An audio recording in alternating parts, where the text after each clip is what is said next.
Okay, so today, for those of you who don't know me, my name is Alex Garcia. I've been turning since probably about the year 2000. Anyway, I've been turning for a while, and I've never really landed on one thing that I enjoy doing more than anything else. I enjoy the art of turning. I don't necessarily specialize in bowls or boxes or vases or tool handles or anything like that. I pretty much do it all.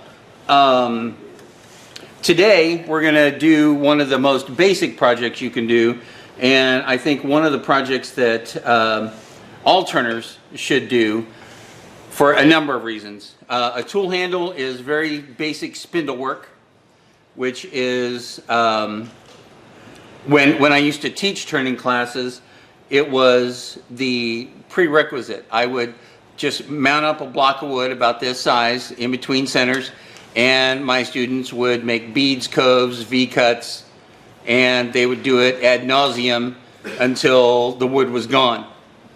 That gave me a better understanding of, one, what they did, and two, how to proceed with teaching them. The tool handle, especially for the beginning woodworker, is great because this is just a piece of yellow pine. Yellow pine is a harder pine, but for a tool handle on the cheap, you got to remember tools with handles already on them are about 20% more expensive than tools without handles. So if you're just starting out and you really don't know how you want to do it, or even if you want to do it, start buying some unhandled tools and make your own handles. It just makes the whole thing cheaper. As you can see over there on the table, those are some of those tools I made myself out of just buying tool steel from Enco Tools or Enco products, and they sell all kinds of things. But they sell high-speed steel in bars and key stock and things like that. So I have a 1/4-inch skew, a 1/4-inch round nose scraper. A couple of the tools I bought, the 1/2-inch bowl gouge, or I'm sorry, the 3/8 bowl gouge that's over there, I bought when I first started working at Paxton, because right when the other manager left and I took over, they were having a huge sale on Glazer tools, which, as you know, are very high quality tools. And he doesn't make them anymore. As a matter of fact, Jerry Glazer's dead.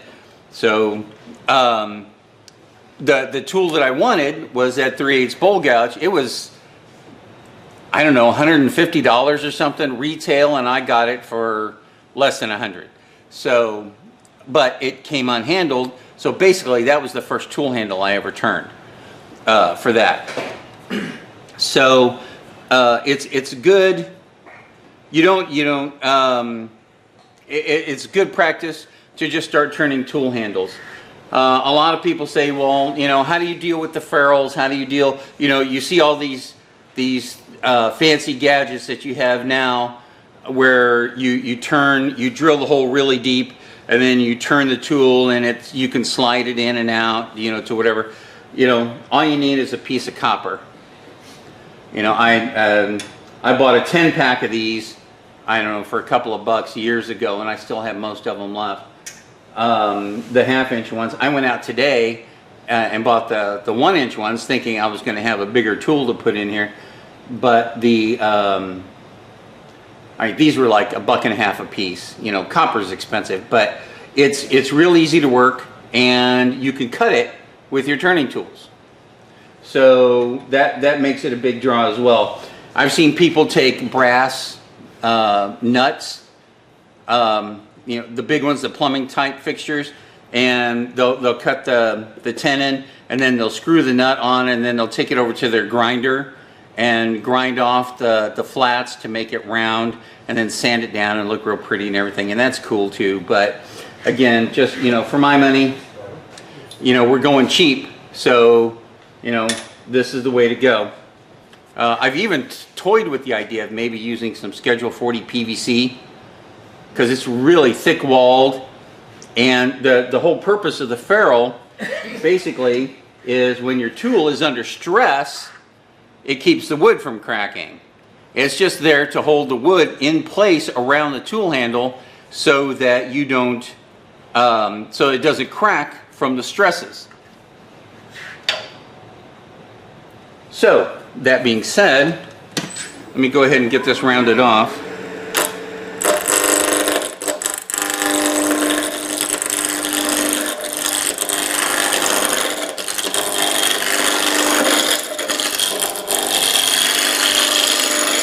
You can mount this piece of wood, if you don't have a chuck, you can mount it between centers. I like mounting it in a chuck simply because it gives it a little more stability, and eventually I can take this off and work with the end.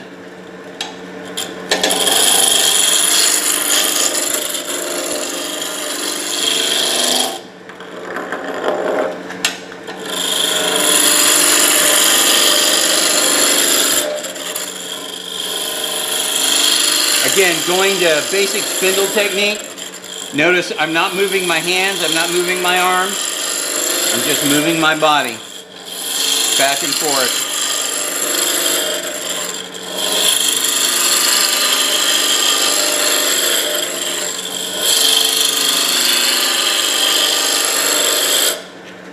Okay.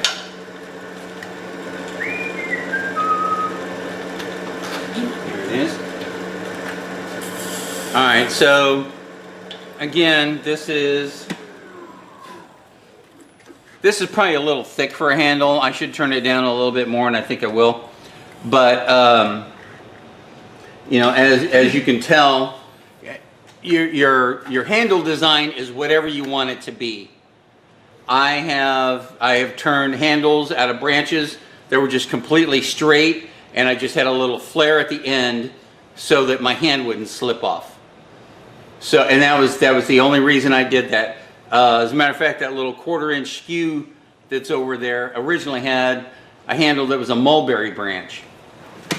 And it was just because I needed a handle, and I have mulberry trees in my yard. So,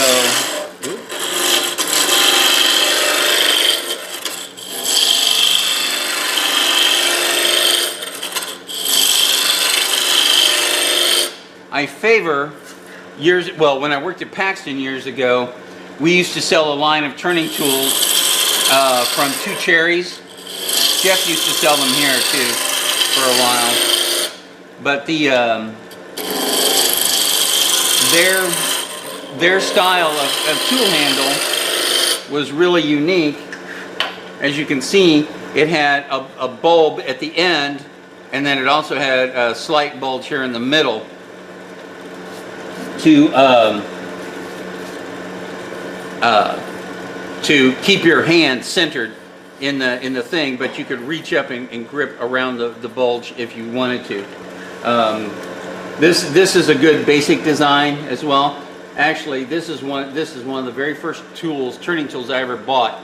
It was a set from Harbor Freight, and it said rosewood handles. Yeah.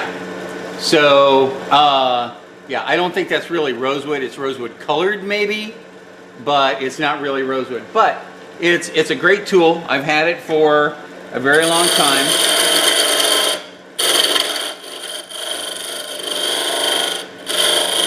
Okay, so when you're doing a tool handle, first thing you want to do is you want to fit the ferrule. That's the very first thing you want to do. Everything else will come after that. So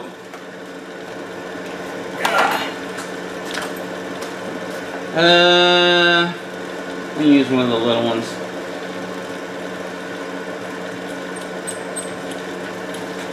I don't know where I am. Okay, so all I'm going to do is I'm just going to, if I can even do this with this, maybe not. Alright, so what I'll do is instead of doing an inside caliper, I'll just do the outside caliper. Because that's what I'm going to end up using anyway. The thing is, when you buy your copper, these are just copper, or I don't even remember what they're called. try to get the thickest ones that you can. You know, they sell the cheap ones, but you can also get something a little more pricey, but it's also a much higher quality. Okay, so I'm making the size of the tenon a little bit bigger than the size of the copper. Where do you buy this copper? I got these at Home Depot. I got this at Strasser Hardware earlier today, just because I wanted some bigger ones. Huh? I was going to say any hardware store will have them. Alright, so first thing I'm going to do,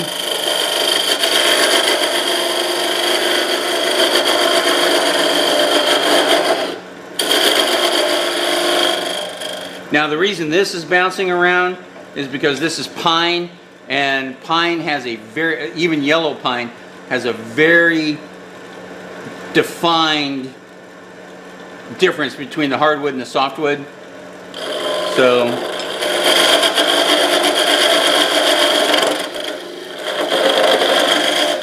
there we go.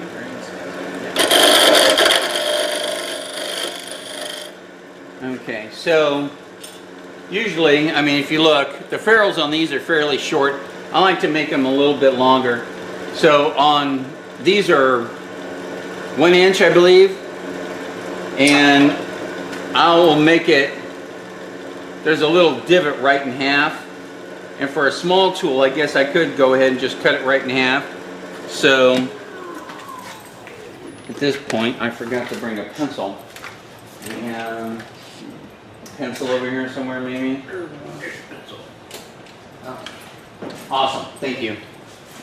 Usually I carry one in my pocket. So what we want to do is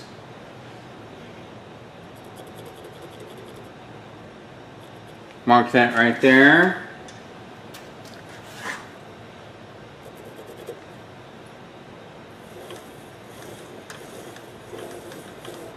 And it doesn't have to be exact. You know, like I tell people all the time, this is not rocket surgery. So you don't really have to be exact with it. Being precise is fun. And you should be precise in everything you do in life.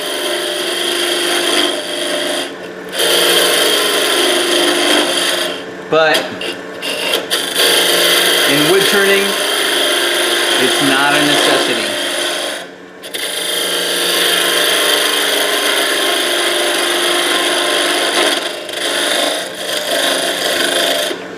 When I worked at Paxton, I keep going back to that. When I worked at Paxton, I used to have guys come in all the time that would complain because the plywood was 25-30 seconds instead of 3/4. And it's like, dude, seriously? But you know, that's what they expected, because we called it 3/4 inch plywood, so we were actually lying to them. We were cheating.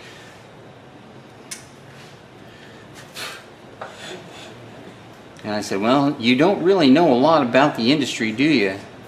Because that's not how it works in the industry.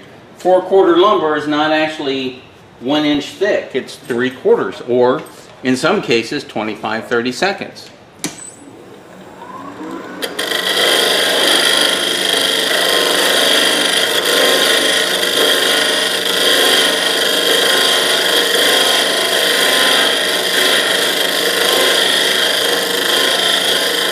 And I kind of lied. For the most part, precision isn't required for this, but you don't want your ferrule to fit sloppy either. So, you know, it takes a minute to zoom in on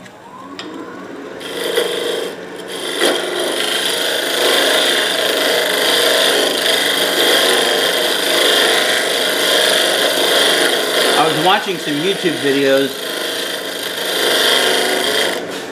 just to see if there were other techniques out there that I could try as far as tool handle making goes. And like I said, it's pretty basic. There's not a whole lot to it. But this one guy had an idea that I never thought of. When he made the tenon for the tool handle, he made it just a little bit large, and then he took and sanded the end of the piece of copper. And what that did was that created a burr. And then when he pounded it onto the tenon, you could actually see it shaving the wood and making it just like a perfect fit. So I thought that was really awesome. I'm not going to do that today, but because I've never done it, so.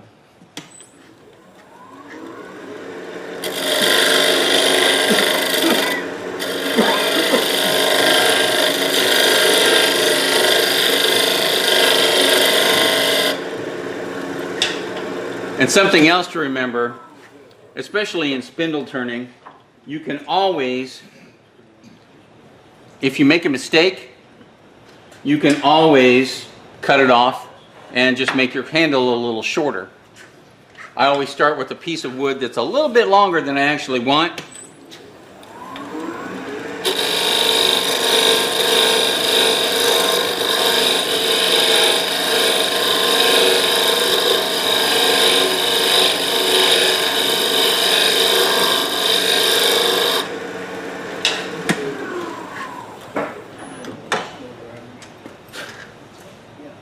There we go. Okay, so you guys do have a mallet in here, don't you? Yep, it says mallet right there.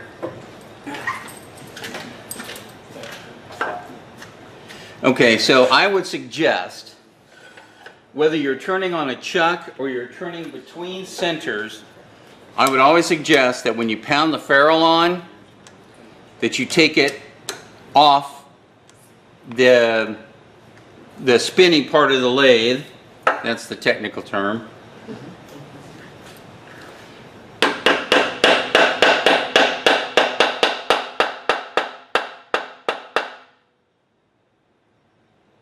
And there we go. So now, where am I? I'm over here. You're above 2. If you look in here, you can see that the ferrule is that much deeper, about 3/4 of an inch or maybe half an inch deeper than the tenon that I made. So we're gonna have to cut that off. Fortunately,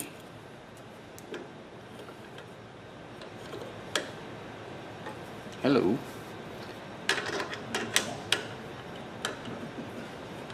There we go.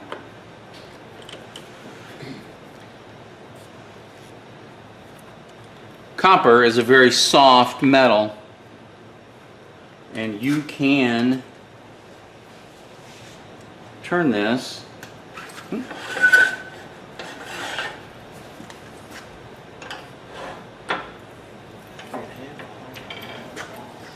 Huh? Well, I got handle goes long. Oh. It's easy to walk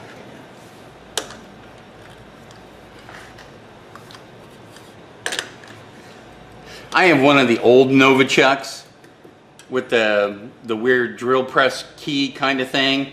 I don't know if I like this or not. But, okay. So, what I'm going to do here, that should be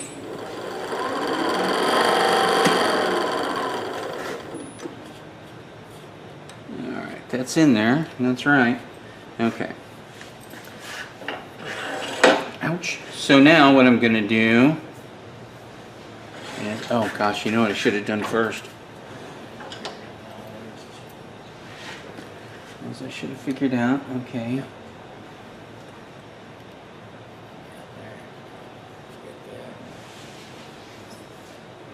Okay, so that at least gives me an idea of where I want to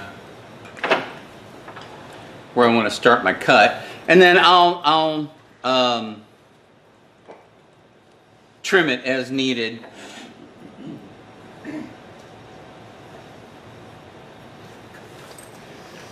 Okay, so the easiest way to do this, actually, if someone could hand me that 1/4 inch skew that's over there. Awesome, thank you. Now see, on this one, this is a very skinny tool, but I left the ferrule the full length.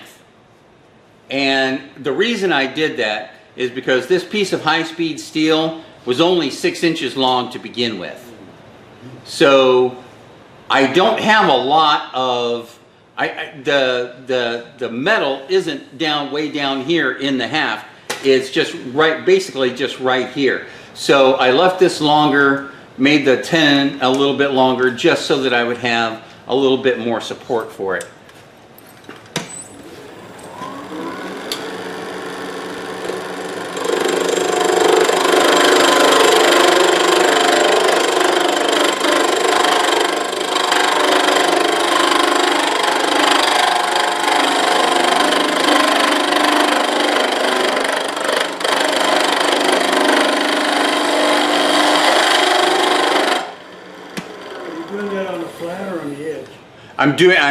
I'm setting and the reason I use the round is because I'm cutting with just the toe. I'm cutting with just the point of the tool. Alright, so a little bit more. Tell you what I'm going to do though. I'm going to raise this up just a hair.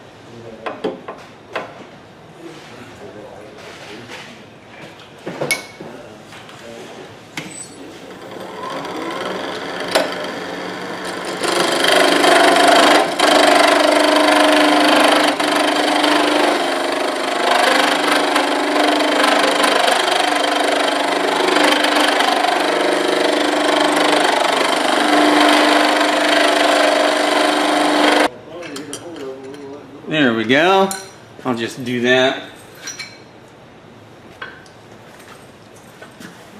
Okay, I left a little bit on there, but that's okay. So now I can bring the tool back up.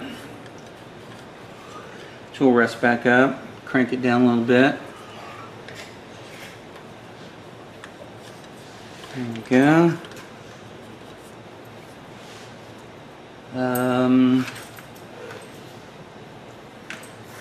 Maybe I can use this.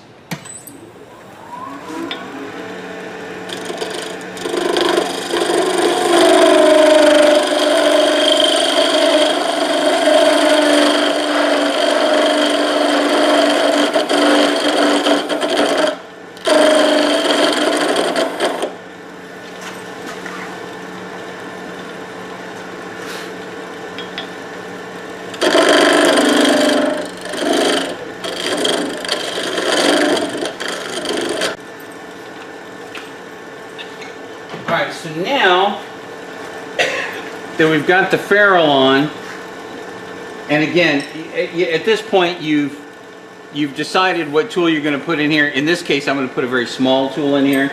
We can start the shaping of the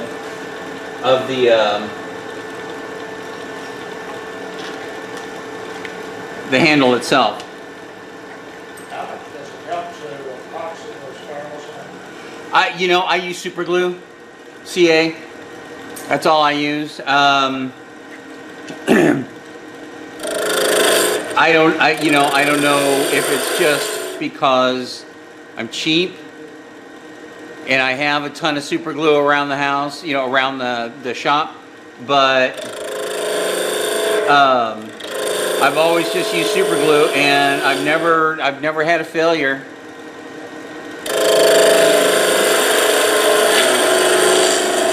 Now, one of the things I would suggest is that why am I using the small one? One of the things I suggest is that there are a number of YouTube videos out there that deal with this subject that are really cool. There's some really cool techniques out there. One of the ones that I watched yesterday was a guy who had a piece of walnut, but it wasn't long enough for him to make the tool or the tool handle that he wanted. So he decided to go ahead and glue in a piece of maple. So he cut the walnut, built a like a 10-inch, or not a 10-inch, but a jig to make an angle on the table saw. And he cut the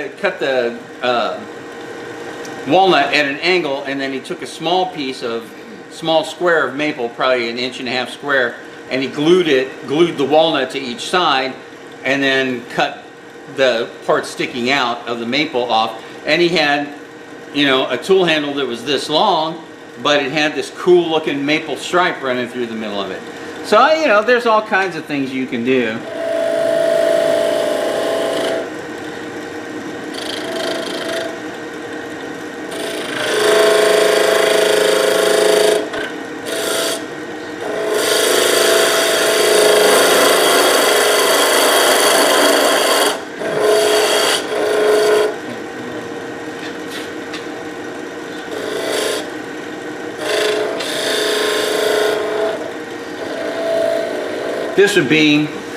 This handle would be about the right size for a small scraper, or even a skew chisel.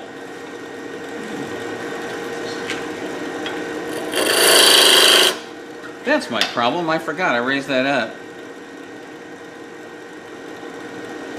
There we go.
Okay, so now that we've got it kind of rough shaped,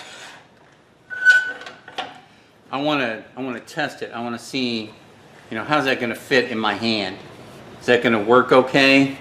And I think for the kind of small work that a tool like this would suggest, that I would grip it up here, and I like the way that feels, like on my thumb, and my finger comes right around the bottom, but my thumb rests on the hump.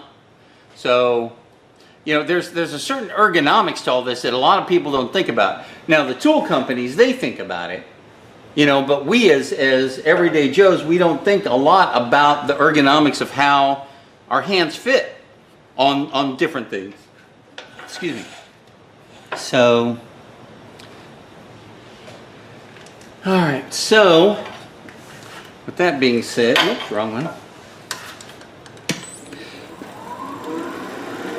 Now I want to leave enough of the ball down here, at least temporarily, until I get it drilled. I just want to look at the shape that I've got. Okay. I can do this. I like this part right here, but I think this is just a little thick right in here, so.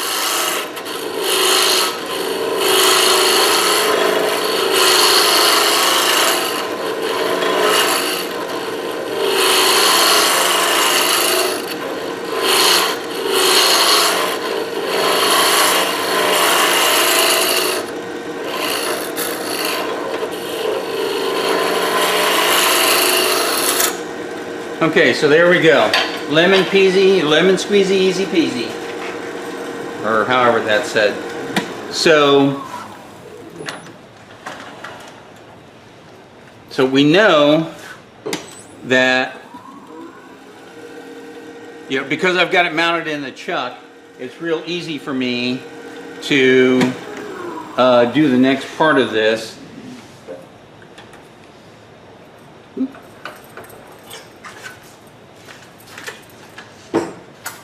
And that's to drill the hole. Oh, what did I do with that stuff?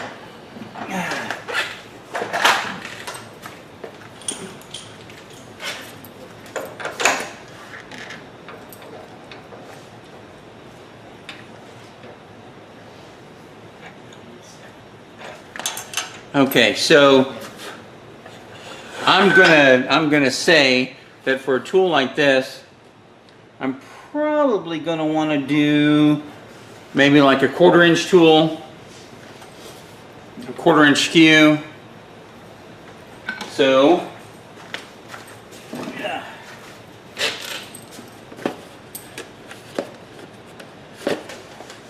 As you can tell, I spared no expense in buying drill bits. So, all right, so here's a 1/4 inch drill bit right here. If I can get it to come out. Here we go. And unfortunately, like I said, I thought I had an unhandled tool that would work, but I didn't. So, okay, so anyway, so again, this is one of those situations where you wanna figure out how you're going to use the tool and drill to the depth accordingly. In this case, I'm just going to kind of wing it. There it is. Because I don't know what tool I'm going to put in it.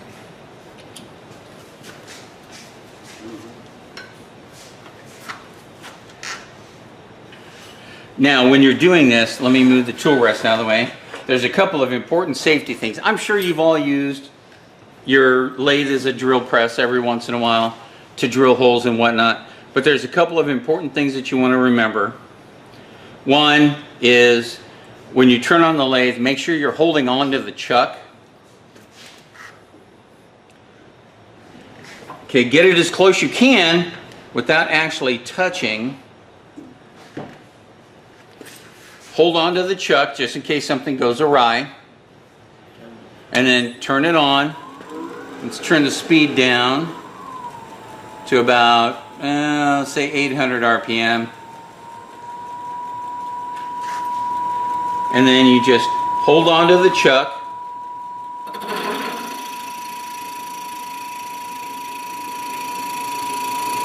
Drive it in till you feel it start to bog down. Pull it out.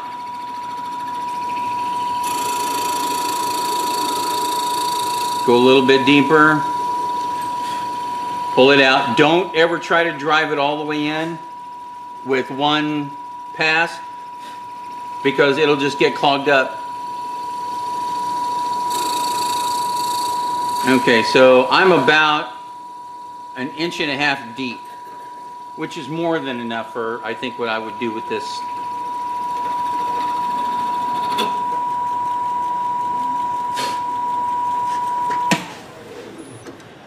Turn that off.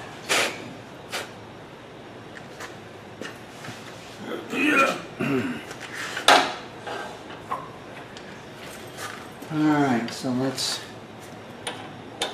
Did you use the 1/4 inch bit, or did you go next size smaller? No, I actually used the 1/4 inch bit, and there's a reason for that. There's a method to my madness. If you're gonna glue the handle in, you want to make sure that there's enough room for the glue. And I know when you're doing things with wood dowels and stuff like that, you can groove the wood to make room for the glue, but it's difficult, at least for me. I'm not a metal guy, I'm a wood guy.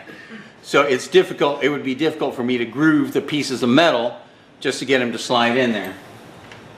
So, and then to glue in. So I'm going to try this. See if this works. And see, it just slides right in. And there's enough space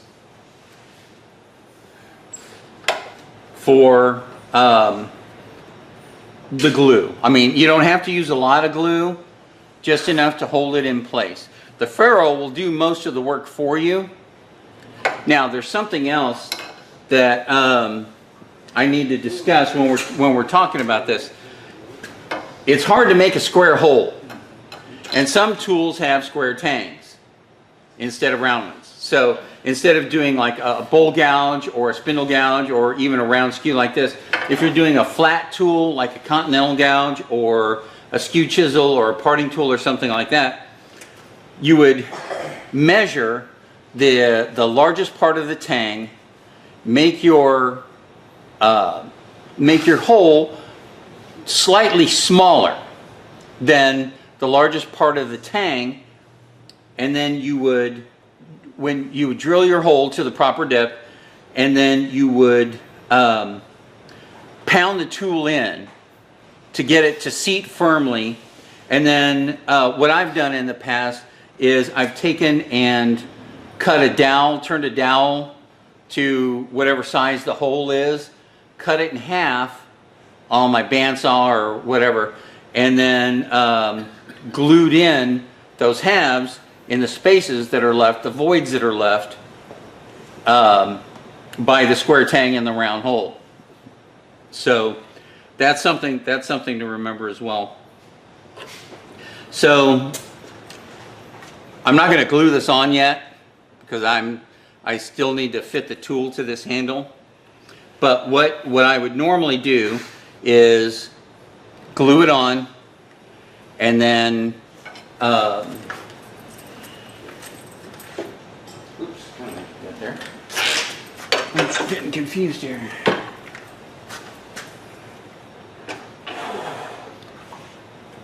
I would glue it on, I would sand everything up, and then I would finish it off. Right here at the very end. Okay, so okay.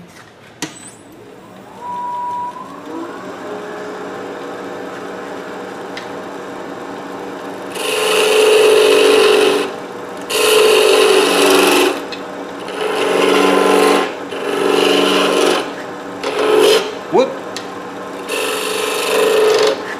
It's okay, I want to make that a little bit smaller anyway. Now, what mistake did I make there? I let the cutting edge touch the wood before I touched the bevel to the wood. My turning mentor, Danny Moreno, drilled that into us when we were first learning to turn. Rub the bevel, rub the bevel, rub the bevel. So, but I get old, I get tired, I get sloppy.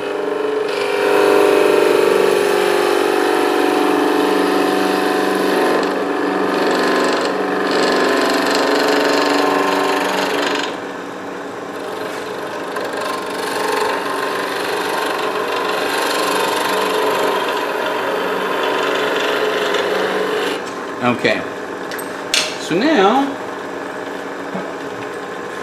I'm going to take that off of there. Goodness, excuse me. I'm so sorry. Take my parting tool.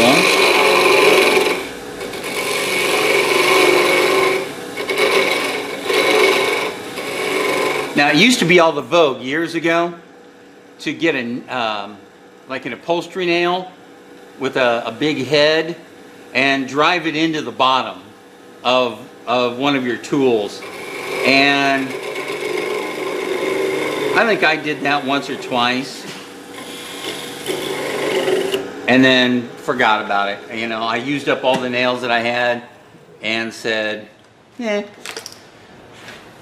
So, in a nutshell, very simple project, takes a minute, just a minute, you know. There are a lot of people that they leave their tools loose so that depending on their situation, they can change their handles out. Some people buy pre-made handles. I love this handle because it's super heavy, and I've got a double-sided bowl gouge in here from one way, and I can use it to rough out huge bowls.